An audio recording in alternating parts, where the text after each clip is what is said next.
I use Trunk in the class quite a bit. It's a very useful tool because it integrates a lot of different things that we use. So for example, I use the media gallery on Trunk, so there's short, maybe 10 or 15-minute videos that students can watch. And these were the plots. They then go over to the quiz section and they take a quiz on the material.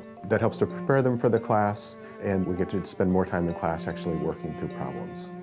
We link to Piazza, so Piazza is an excellent resource. They can ask homework questions there. I mostly started using it for this large class, but I actually teach a small class in the fall of about 35 students.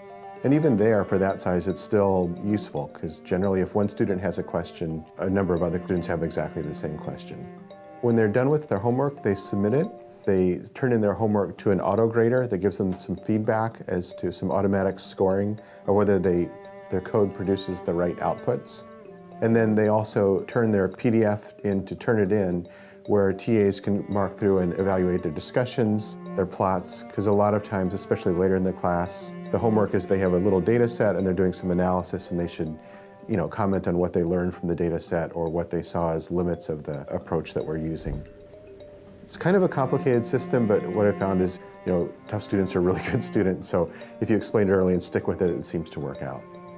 For the lectures, what I do is I create the lectures in PowerPoint, primarily. There's examples I'll work through in the MATLAB programming environment, but the basic slides are in PowerPoint. And the night before, I upload a handout version of the PowerPoint, so there's a PDF that students can print out and take notes on. During lecture, I then use the iPad to mark up the slides. So then after the class, I can upload the marked up PowerPoint slides to Trunk, so students have their own notes, but they also can refer back to whatever I wrote in class and use that as well. I'm a professor of the practice. I've been in industry for many years, so I'm relatively new to teaching. And my first teaching experience was with a small class.